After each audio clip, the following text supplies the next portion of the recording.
malheureusement, là, on a cité les bons effets que peuvent avoir les épreuves sur nous, mais il y a aussi des mauvais effets. Que certaines personnes vont commencer à dire au contraire, malgré toutes ces épreuves, bah, Dieu il n'existe pas. Avec toutes ces épreuves-là qui sont en nous, c'est impossible que Dieu existe. Et donc on voit que vraiment il y aura des malheurs sans arrêt, comme on a dit, qu'à la fin des temps, il faudra lutter contre autre chose, contre les apicoros. C'est des personnes qui vont sortir du peuple juif et qui vont renier Dieu encore plus que les non-juifs. Ils vont sortir du peuple juif et vont dire Dieu n'existe pas. Dieu n'existe pas clairement. Donc à la fin du temps, il faudra lutter. Ce sera une lutte de Emouna, une lutte de foi contre ces personnes-là aussi.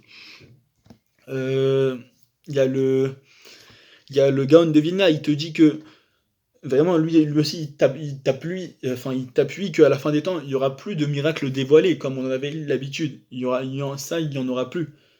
Et que ça va être vraiment quelque chose que la Géoula, on va même pas la voir venir, il te dit. Que la Géoula, tellement qu'elle va venir de façon naturelle, on va même pas la voir venir. Évidemment qu'on entend toujours les grands miracles qu'il va y avoir suite à la venue du Mashiach, mais ça, c'est suite à la venue.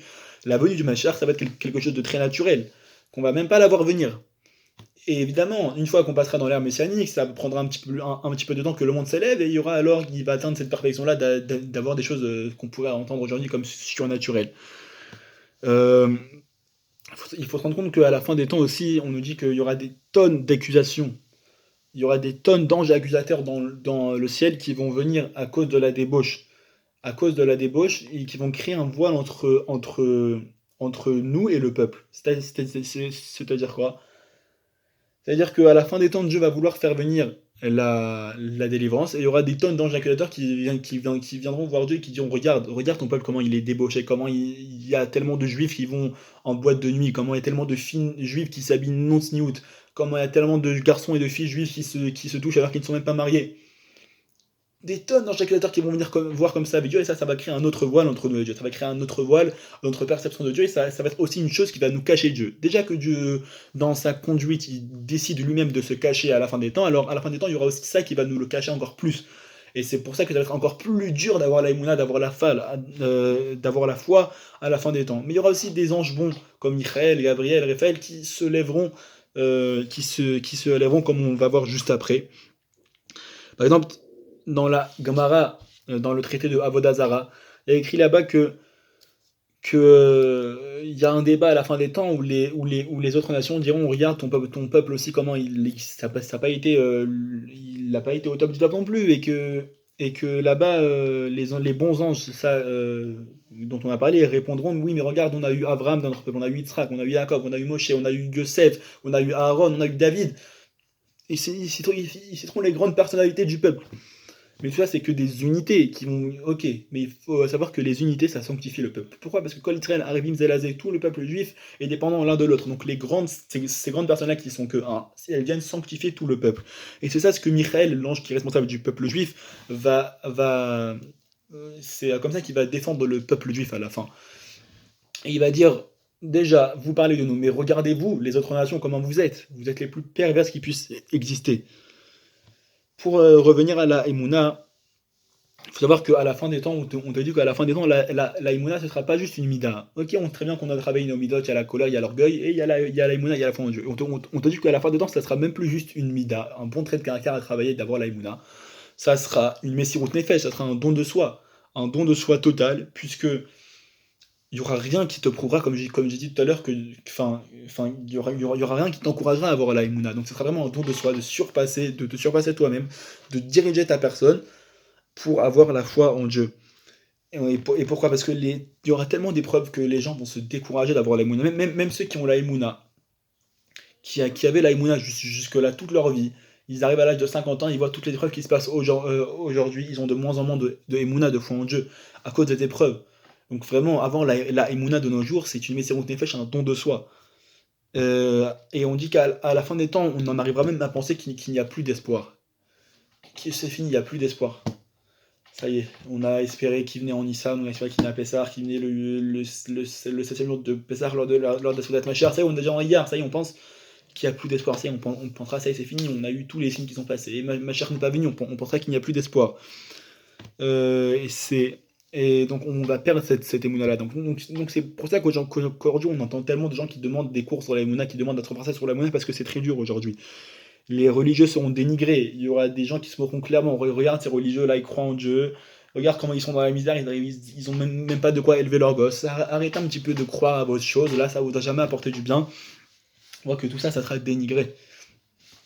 Et dans le prophète Daniel, Perek Yudbet, chapitre 12, là-bas il écrit... alors, je le retrouve. Ok, il dit Uva Yamod Michael Asar Gadol Aomed Al-Beni Amecha Vaïta Aitzara. Et en ce temps-là, Michael, le grand prince, se tiendra sur les enfants de ton peuple, et ce sera un temps de souffrance. Donc, comme on a dit, Michael va se lever pour défendre le peuple juif. Ce sera un temps de grande souffrance dans le peuple. À Sherloni Atam Yod Goy, comme il n'y en a pas eu depuis qu'il est un peuple, c'est-à-dire que depuis qu'on a été un peuple, donc depuis la sortie d'Égypte, il n'y a pas eu autant de souffrances qui sont venues en même temps sur le peuple juif. Ok, on a eu beaucoup de souffrances dans notre histoire, mais c'était par période. Là, c'est vraiment des souffrances, et pas que sur le plan de tout le peuple, sur le plan personnel aussi, des souffrances sans fin. Ada Etaï, jusqu'à ce moment-là, où va Etaï, et en ce temps-là, Imalet Amecha, ton peuple sera sauvé. Kol Anitza Katou va se faire tout celui qui se trouve écrit dans le livre. C'est à ce moment, donc on te dit que c'est à ce moment-là où il y aura des tonnes de souffrances. Alors celui qui sera encore écrit dans le livre, c'est-à-dire qui aura gardé sa foi, qui aura gardé sa émouna malgré toutes les souffrances qui l'entoureront à la fin des temps, alors lui, il aura le mérite de Uvaetaï Imalet Amecha, qu'en ce temps-là, ton peuple sera sauvé. C'est par ce mérite-là de la émouna qu'on va garder malgré toutes ces preuves qui nous arrivent, qu'on aura le mérite d'être sauvé. Et juste après aussi, toujours dans Daniel chapitre 12, Perek Yudbet, il y a écrit Yitbareru Vitlabenu Vitzarfu Rabim. Ils se purifieront, ils se blanchiront nombreux, et les impies seront encore plus impies, et tous les impies ne comprendront pas, et ceux qui comprennent comprendront. Enfin, ceux qui sont un minimum de sechel, les intellectuels, on pourrait dire ça, comprendront. C'est-à-dire qu'à la fin des temps, les Rechaim, tellement que la délivrance, elle va venir dans un moment où on l'attendait pas, où c'était impossible qu'elle vienne. Alors les Rechaim, ceux qui sont pas revenus à Dieu, ceux qui croient pas en Dieu, ils verront, mais ils comprendront rien. C'est pas logique, ils comprendront rien à ce qui se passe.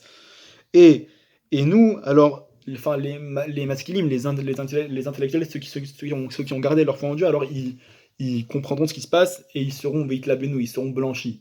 Et ils atteindront un haut niveau de sainteté. Et le prophète Daniel après te dit Ashrei Amechake Veyagia.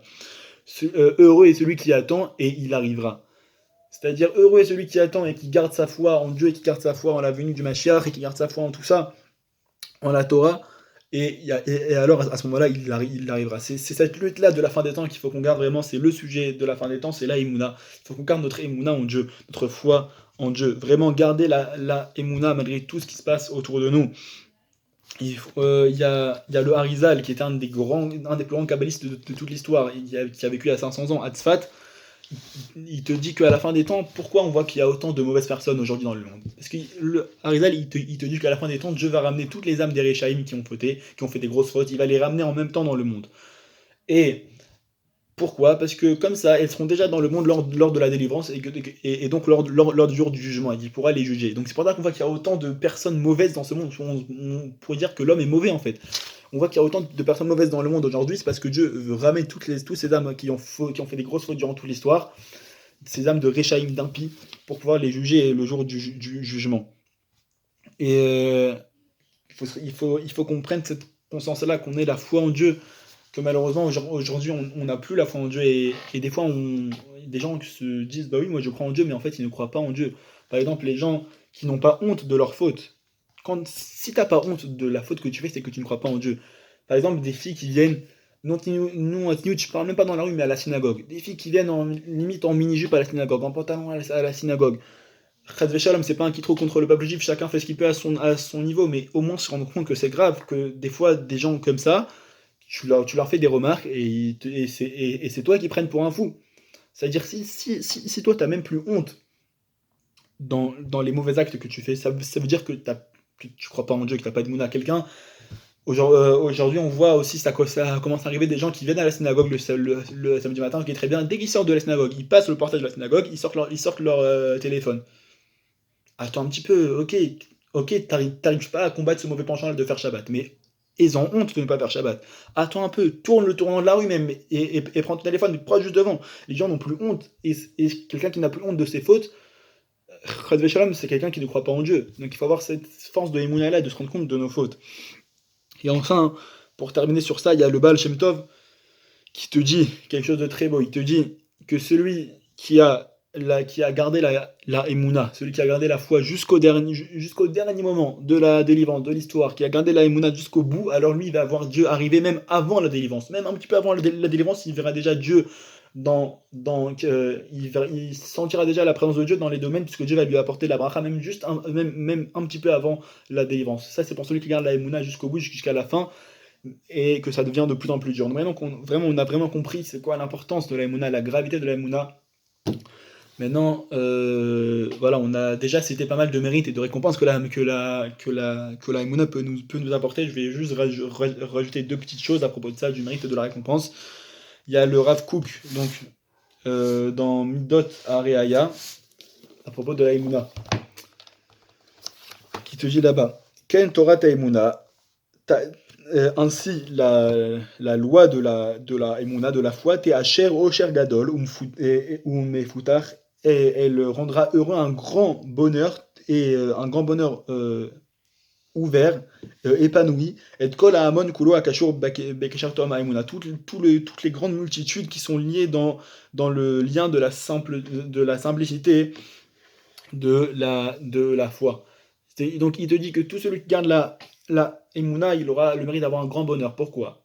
Parce que quand tu as l'Emouna, que tout ce qui t'arrive dans ce monde et tout ce qui t'arrive à toi en particulier, ça vient uniquement de Dieu. Donc tu peux pas, si quelqu'un te fait une crasse, tu peux pas aller lui reprocher ah là là, celui-là il m'a volé de l'argent, il m'a magouillé. Non, tu sais que c'est Dieu qui l'a envoyé. Donc si Dieu te l'a envoyé, c'est pour le bien, puisque Dieu ne t'envoie que du bien.